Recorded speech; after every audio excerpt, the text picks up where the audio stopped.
Friends, welcome back to remarkable studies.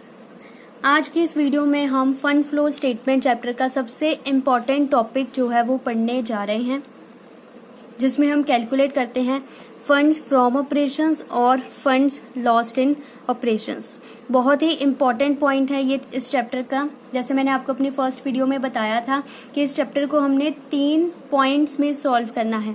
First point हम already solve कर चुके हैं, हाउ टू प्रिपेयर स्टेटमेंट और schedule of changes in working capital, और हम उनके न्यूमेरिकल्स भी सॉल्व कर चुके हैं। आज चलिए स्टार्ट करते हैं नेक्स्ट पॉइंट। अगर बच्चों को इस चैप्टर में कहीं प्रॉब्लम आती है सॉल्व करने में, तो वो उन्हें इसी पॉइंट में ही आती है। अगर आपने ये पॉइंट अच्छे से समझ लिया कि हम इसे सॉल्व कैसे करते हैं, तो आप मान लीजिए कि आपने 60% चैप्टर जो है वो अपना कवर कर लिया है। इसलिए आप इस वीडियो को ध्यान से देखें और पूरा देखें, ताकि आपको सारा कंसेप्ट जो है वो अच्छे से क्लियर हो सके। चलिए सबसे पहले हम मीनिंग समझते हैं कि इस स्टेटमेंट को हम प्रिपेयर क्यों करते हैं। बेसिकली इस स्टेटमेंट को हम प्रिपेयर करते हैं क्योंकि हमें क्वेश्चन में चाहिए फंड्स फ्रॉम ऑपरेशंस। फंड्स का मतलब आप जानते हैं वर्किंग कैपिटल, ठीक है। ऑपरेशंस का क्या मतलब है? ऑपरेशंस का मतलब है ऑपरेटिंग एक्टिविटीज।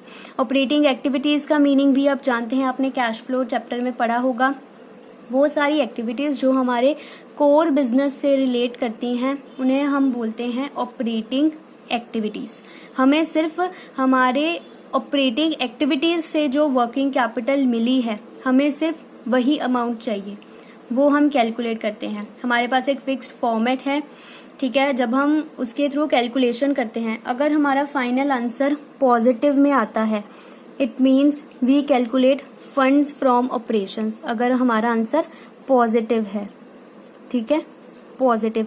लेकिन अगर हमारा आंसर जो है वो नेगेटिव में आता है, it means funds lost in operations आपने आंसर में लिखना है। जैसे हम कैश फ्लो में लिखते हैं कैश फ्रॉम ऑपरेशंस और कैश यूज्ड इन ऑपरेशंस, वही सारा पॉइंट है इसमें भी, ठीक है। चलिए अब देखते हैं कि हम ये स्टेटमेंट प्रिपेयर क्यों कर रहे हैं। आप ये देख सकते हैं, मैंने यहाँ पर फॉर्मेट बनाया हुआ है। ये हमारा ट्रेडिंग अकाउंट है, ठीक है। ये हमारा प्रॉफिट एंड लॉस अकाउंट है यहाँ पर, और प्रॉफिट एंड लॉस अकाउंट के बाद मैंने यहाँ पर profit and loss appropriation account बनाया है। ये आप सब जानते हैं, ये आप सबने जो है वो पढ़ा हुआ है 10+1 में भी और +2 में भी, ठीक है। अब देखिए, क्वेश्चन हमें कहता है कि आपका जो ये प्रॉफिट है, जो ये आपका लास्ट में प्रॉफिट बचता है, सब कुछ पेमेंट और इनकम्स को जोड़ने के बाद, तो आप उसी को ही समझ लीजिए। अगर प्रॉफिट है तो वही हमारा फंड्स फ्रॉम ऑपरेशंस है, ठीक है। अगर हमारे पास लास्ट में लॉस बचता है तो उसी को ही मान लीजिए कि यही हमारा फंड्स लॉस्ट इन ऑपरेशंस है, ठीक है। हमने मान लिया, लेकिन मैंने आपको अभी बताया कि हमें सिर्फ और सिर्फ हमारी ऑपरेटिंग एक्टिविटीज का ही फंड्स चाहिए। हमें किसी और बाकी फाइनेंसिंग को या इन्वेस्टिंग एक्टिविटीज में कि कोई भी अमाउंट हमें हमारे फंड्स फ्रॉम ऑपरेशंस या फंड्स लॉस्ट इन ऑपरेशंस में नहीं चाहिए। जब हमने मान लिया कि यही हमारा फंड्स फ्रॉम ऑपरेशंस है, तब हमने देखा कि इस प्रॉफिट को कैलकुलेट करने के लिए हमने P&L में कुछ ऐसी चीजें डाली हुई थी जो कि ऑपरेटिंग एक्टिविटीज से रिलेट नहीं करती हैं। जैसे loss on sale of fixed assets हो गया, gain on sale of fixed assets हो गया, डिविडेंड्स हो गया, अमोर्टाइजेशन हो गया of intangible and fictitious assets, या डिविडेंड रिसीव्ड हो गया। ये सारी ऐसी चीजें हैं जो कि हमारी ऑपरेटिंग एक्टिविटीज का पार्ट नहीं है, या ये इन्वेस्टिंग का पार्ट है या ये फाइनेंसिंग का पार्ट है। इसलिए अगर ये सारी चीजें हमें नहीं चाहिए तो हम इसे अपना फाइनल अमाउंट जो है वो नहीं मान सकते। इसका मतलब है कि हमें जो है वो जो ये प्रॉफिट हमें गिवन है क्वेश्चन में, हमें इसमें कुछ एडजस्टमेंट्स करनी होंगी, फिर हमारे पास जो है वो फाइनल अमाउंट आएगी। अब बात आती है कि आपको ध्यान किन चीजों का रखना है। सबसे पहले आपको ढूंढना है कि क्वेश्चन में आपको ऑपरेटिंग एक्टिविटीज कौन सी दी हैं, ठीक है। फिर उसके बाद नॉन ऑपरेटिंग एक्टिविटीज कौन सी हैं, ठीक है। थर्ड मोस्ट इम्पॉर्टेंट पॉइंट आपको ढूंढना है कि नॉन फंड आइटम्स कौन सी हैं क्वेश्चन में। Very very important point. Non fund items वो आइटम्स होती हैं जिन्हें डालने से हमारी वर्किंग कैपिटल के ऊपर कोई भी अफेक्ट नहीं आता है, उन्हें हम बोलते हैं non fund items. For example depreciation. Depreciation एक तरह का नॉन फंड आइटम है। क्यों डेप्रीसिएशन एक नॉन फंड आइटम है, ये मैं आपको आगे वीडियो में क्लियर करूंगी। अब चलिए अब हम अपना क्वेश्चन स्टार्ट फॉर्मेट में आपको समझाती हूँ कि हम ये फॉर्मेट किस तरह से प्रिपेयर करते हैं। फिक्स्ड फॉर्मेट है, आपको हमेशा ध्यान रखना है। अब देखिए आगे ये स्टार्ट होगा क्वेश्चन फॉर्मेट हमारा क्लोजिंग बैलेंस से। Closing balance of profit and loss account. Closing balance means आपको 2 ईयर बैलेंस शीट क्वेश्चन में गिवन होगी। जो आपका क्लोजिंग ईयर का बैलेंस होगा प्रॉफिट एंड लॉस में दिया हुआ, वो आपको यहाँ पर लिखना है। Closing balance of profit and loss account. कई बार प्रॉफिट एंड लॉस की जगह आपको रिटेन्ड अर्निंग्स वर्ड आपके क्वेश्चन में मिलेगा, तो बिल्कुल भी कंफ्यूज ना हो कि रिटेन्ड अर्निंग्स दिया है। रिटेन्ड अर्निंग्स का मतलब ही प्रॉफिट एंड लॉस अकाउंट ही होता है। क्लोजिंग बैलेंस जो है वो यहाँ पर आ जाएगा।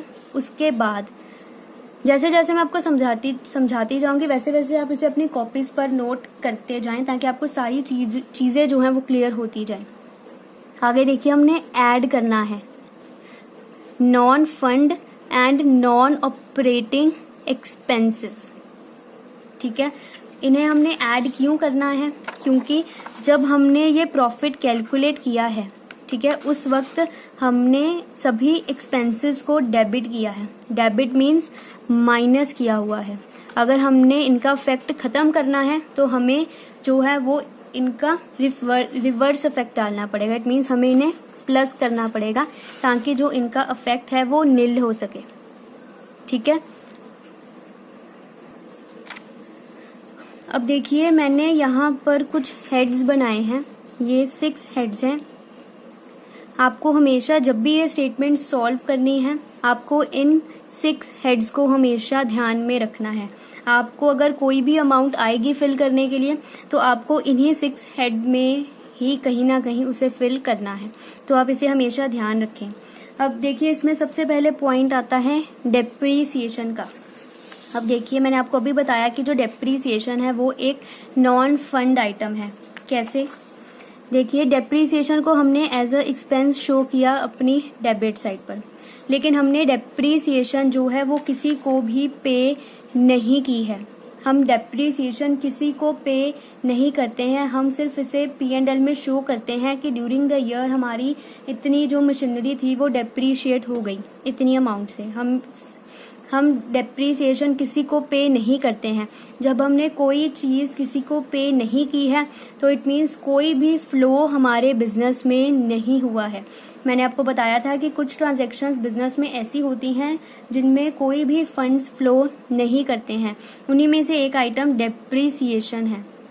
हमने किसी को कुछ पे नहीं किया है, इट मीन्स कुछ भी इनफ्लो या आउटफ्लो नहीं हुआ है। इट मीन्स ये एक नॉन फंड आइटम है। ठीक है, नॉन फंड आइटम है। हमने ये पहले माइनस की हुई है, डेबिट साइड पर लिखा है, इसीलिए हमने यहाँ पर इसे ऐड किया है डेप्रीसिएशन को। ठीक है, ये हो गया फर्स्ट पॉइंट। उसके बाद देखिए पॉइंट आता है amortisation of fictitious and intangible assets. Fictitious assets आप जानते हैं एक तरह के फेक एसेट्स होते हैं हमारे बिजनेस में।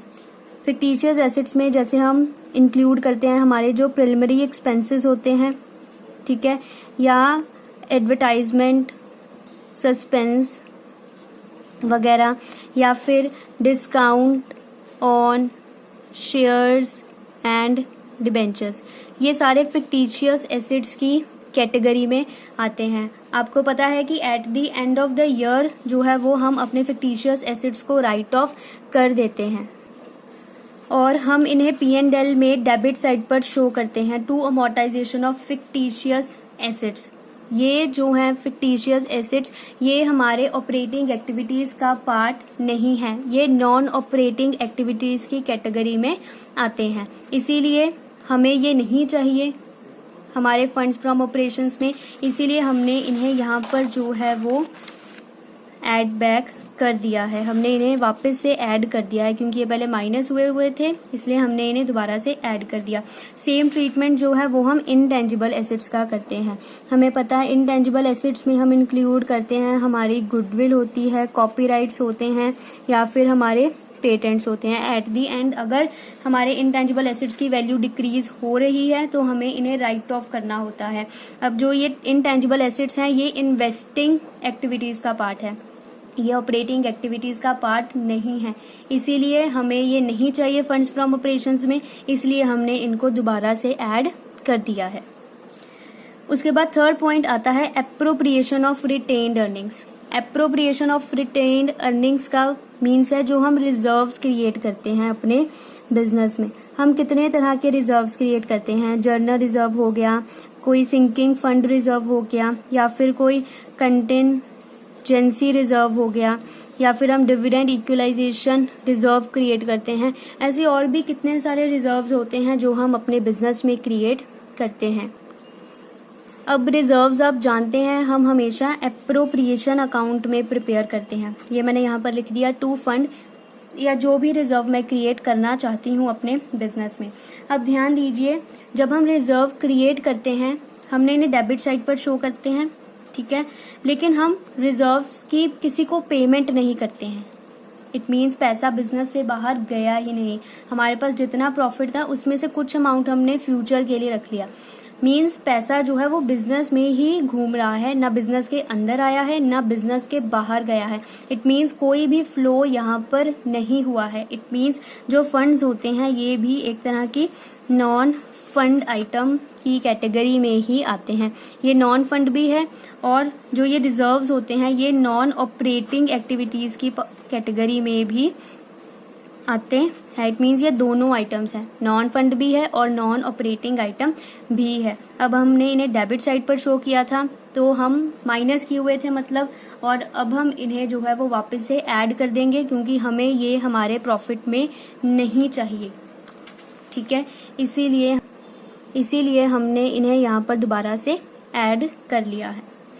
आई होप फ्रेंड्स आपको ये पॉइंट क्लियर हो रहा होगा, क्योंकि ये बहुत ही इम्पॉर्टेंट पॉइंट है कि आपको अच्छे से क्लियर हो हमने क्या प्लस करना है और क्या माइनस करना है। इसके बाद पॉइंट आता है loss on sale of any non current asset.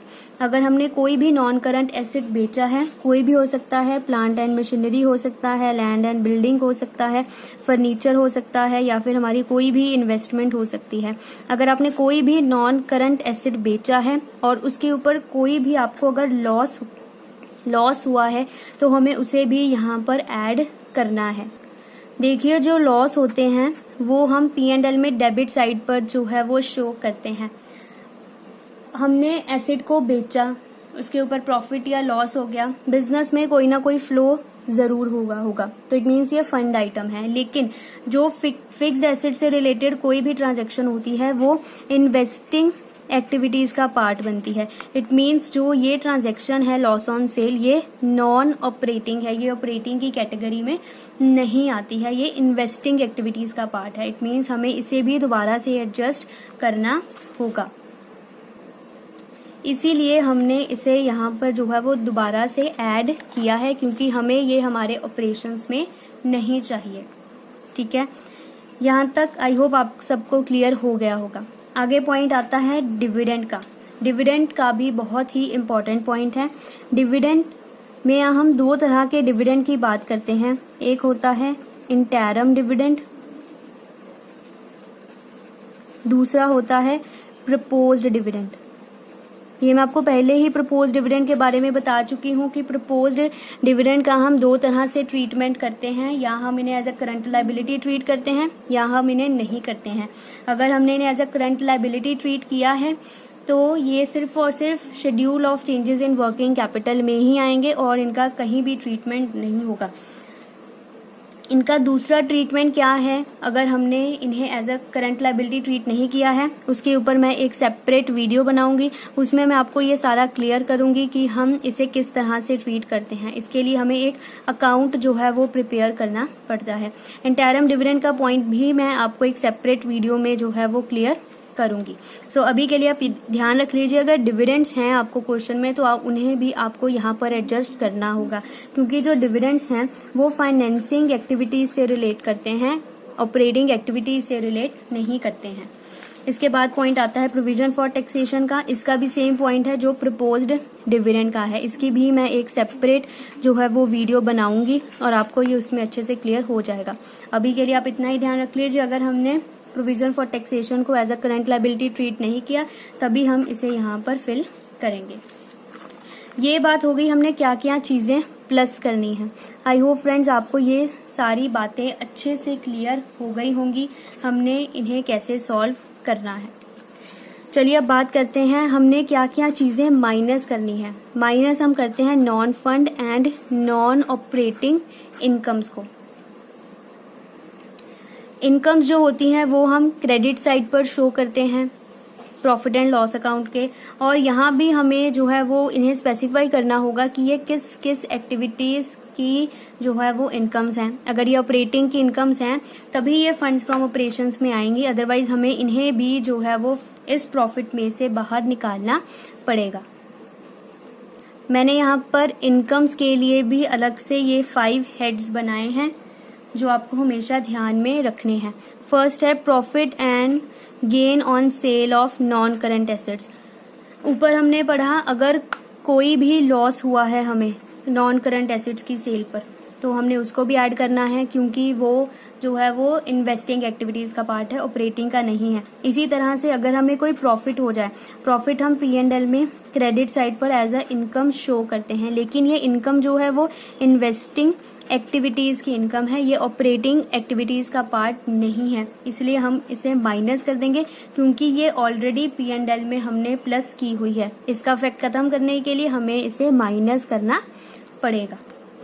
ये हो गया फर्स्ट पॉइंट। सेकंड आता है appreciation in value of fixed assets. अगर हमारे फिक्स्ड एसेट्स की किसी वैल्यू में कोई एप्रिसिएशन आ जाए, फिक्स्ड एसेट्स की वैल्यू इंक्रीज हो जाए। अब फिक्स्ड एसेट्स है, इट मीन्स फिक्स्ड एसेट्स हमारे इन्वेस्टिंग एक्टिविटीज का पार्ट है, तो वो भी हमें यहाँ से माइनस करना पड़ेगा, क्योंकि ये ऑपरेटिंग का पार्ट नहीं है। जो भी चीजें ध्यान रखें P&L में हमने क्रेडिट साइड पर डाली हैं, इट मीन्स वो हमने प्रॉफिट में प्लस की हुई हैं। अगर वो ऑपरेटिंग नहीं है तो हमें उन्हें वहां से बाहर निकालना है, हमें उन सारी चीजों को माइनस करना पड़ेगा। ये हो गई बात। आगे dividend received, interest received. Dividend मैं आपको ऑलरेडी बता चुकी हूँ फाइनेंसिंग एक्टिविटीज का पार्ट होता है। अगर हमने कोई डिविडेंड रिसीव किया है हमें उसे माइनस करना पड़ेगा, क्योंकि वो हमारे ऑपरेशंस का पार्ट नहीं है। ये बात आगे इंटरेस्ट रिसीव्ड। इंटरेस्ट कोई भी हो सकता है हमने किसी इन्वेस्टमेंट के ऊपर रिसीव किया हो। ये वो वाली इन्वेस्टमेंट है जो हमने किसी और बिजनेस में इन्वेस्ट की हुई है अपने कोर बिजनेस को छोड़कर। अगर कोर बिजनेस को छोड़कर किसी और इन्वेस्टमेंट के ऊपर इंटरेस्ट है, इट मीन्स वो जो है हमारी ऑपरेटिंग एक्टिविटीज का पार्ट नहीं है, उसे भी हमें यहाँ से माइनस करना होगा। उसके बाद और any other non operating income, अगर आपको क्वेश्चन में कोई और नॉन ऑपरेटिंग इनकम दी है आपको उसे भी माइनस करना पड़ेगा। उसके बाद most important point opening balance of profit and loss account और रिटेन्ड अर्निंग्स। आपको क्वेश्चन में जो ओपनिंग ईयर का बैलेंस दिया होगा प्रॉफिट एंड लॉस का, वो आपको यहाँ पर फिल करना है। ये नेगेटिव में रहेगा। इसी तरह से ये सारी चीजें यहाँ पर फिल होंगी, इस कॉलम में ये नेगेटिव में रहेंगी, जो हमने माइनस की हैं, जो हमने प्लस की हैं वो इधर आउटर कॉलम में हम फिल कर देंगे, और इन्हें प्लस माइनस करने के बाद हमारे पास एक फाइनल अमाउंट आ जाएगी। अगर हमारी फाइनल अमाउंट पॉजिटिव आती है तो it means we calculate funds from operations. अगर हमारी वैल्यू नेगेटिव में आती है तो it means funds lost in operations. Okay friends, ये थी बात। अगर मैंने एक स्टेटमेंट फॉर्म में जो है ये क्वेश्चन सॉल्व किया है, इस क्वेश्चन को सॉल्व करने का हमारे पास एक और मेथड है, वो भी मैं आपको समझा देती हूँ साथ में। हम इसे एक अकाउंट की फॉर्म में भी सॉल्व कर सकते हैं। अकाउंट को हम बोलते हैं adjusted profit and loss account. ये आपकी मर्जी है, आपको स्टेटमेंट फॉर्म में करना है या फिर आपको अकाउंट फॉर्म में करना है, दोनों जिससे मर्जी कीजिए, दोनों से जो आपका आंसर है वो बिल्कुल सेम आएगा। अब देखिए इसे बनाना कैसे है।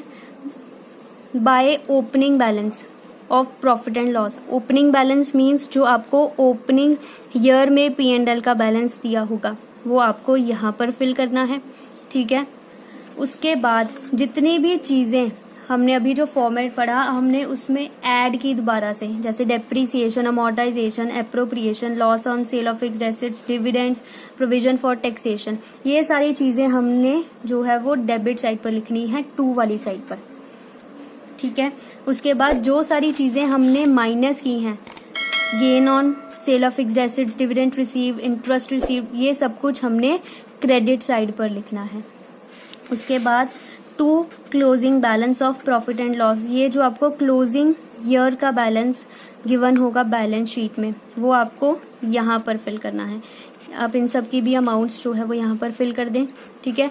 उसके बाद हमें बैलेंसिंग फिगर जो है वो इस अकाउंट की जो है वो ढूंढनी है, या बैलेंस डेबिट साइड बचेगा या बैलेंस क्रेडिट साइड बचेगा।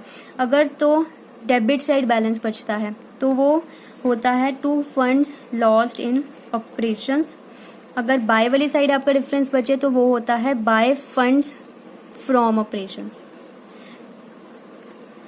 आप दोनों में से चाहे स्टेटमेंट फॉर्म में प्रिपेयर करें, चाहे आप इस अकाउंट फॉर्म में कैलकुलेशन करें, आपका जो आंसर है वो हमेशा जो है वो सेम ही आएगा। जो फॉर्मेट आपको कन्वीनियंट लगता है आप उसके अकॉर्डिंग सॉल्व कर सकते हैं। कंसेप्ट दोनों का सेम है, आपको किन किन चीज़ों का ध्यान रखना है वो जो है वो सारी सेम है।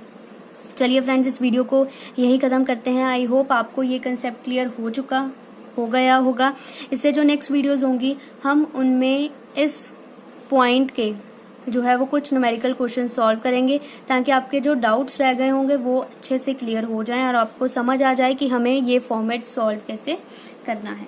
चलिए मिलते हैं नेक्स्ट वीडियो में। तब तक के लिए अगर आपने चैनल सब्सक्राइब नहीं किया है तो सब्सक्राइब जरूर करें, वीडियो को लाइक जरूर करें, शेयर जरूर करें। Thank you.